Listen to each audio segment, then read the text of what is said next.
Hispanic population in the United States is increasing, it's growing a lot. Actually today I read that kind of 40 million people speak Spanish, which is, I think is really, really important. So, and also, it's not only important to speak Spanish, it's also important to understand the culture of the people we're talking to, because it's not the same speak Spanish to Mexican versus a Chilean. Maybe both people will understand you, what are you talking to, but we're not so similar, some that American people believe in terms of the cultural aspect of each country. I think it should be something to consider. For example, Gabriel was trying to find out how many psychologists speak Spanish in South Carolina, Columbia. We really need a psychologist, a therapy in Spanish. You can get one in Columbia, South Carolina, and guess how many people can offer this kind of services? Maybe 2. Not even one. Not even one. So imagine a service which is very basic, where you can somehow express a series of problems, a series of emotions, a series of troubles that you're dealing with, because it's not the same to have a psychologist in Spanish in your language, like in my case, that somebody is going to be listening to me in English, it's going to be trying to give me advices in English that sometimes I can miss them. So think about this very small example in terms of how many professions do you know that are lacking of people that really speak Spanish and they require to speak Spanish. Think about when you go to the BMW and you need to get your driver license and you need somebody to give you some information about what kind of paperwork you need. Think about hospitals. Think about these specific schools that require somebody to have like the bilingual experience so they can communicate with the families. So think about how many people are not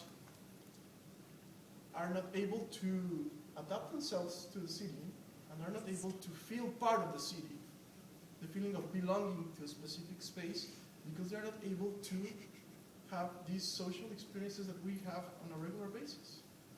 So that's why most of these populations require these specific professional people to develop their skills.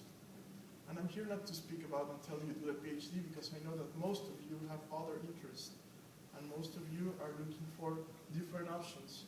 So that's another option. Become professionals, become excellent therapists, become excellent social workers, become excellent people that can offer these kind of services that we don't have in Colombia, or at least we have a very few of them, and people don't know them. So think about a family that had just recently arrived to Colombia who doesn't know how to interact with other families. They don't know how to enroll their children in school. They don't know how to ask for something in the hospital that they really need. It's a problem, and if you have been studying abroad, and I can imagine that some of you have lived that experience, and you want to communicate with somebody when you feel sick, when you feel alone, when you feel anything that is missing in your life, and you don't have the language and you don't have the words, think about that one moment with all the families that have experienced this on a daily basis.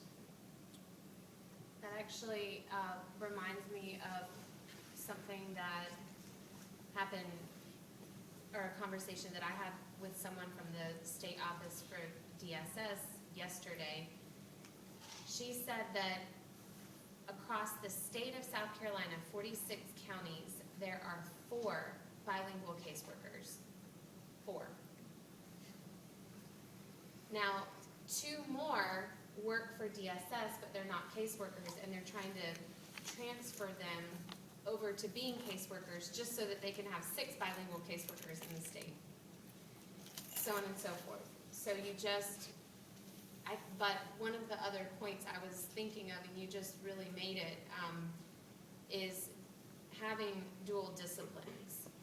You know, if you're studying Spanish like I did, I mean, I studied Spanish. I had a degree from Clemson. It's called Modern Languages, and then your specific language that you studied.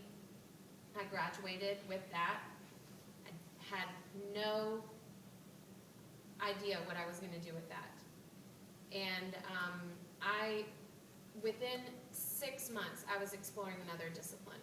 I was going into education, you know, and so if you have the opportunity while you're in school to double up on your disciplines or triple up on your disciplines and go ahead and go into accounting and Spanish, or go into, everything he just mentioned, whatever discipline you're interested in, whatever, even if it's not your passion, if Spanish is your real passion like it was mine, and you can't really think of another discipline that you would even be interested in, just go for something. Find something that you could say one day, if I don't have a job, you know, and I were looking for one, where would I go? If I want to translate subtitles for movies, then go into media, you know? If you want to translate in a hospital, then get some sort of pre-med biology or something, you know?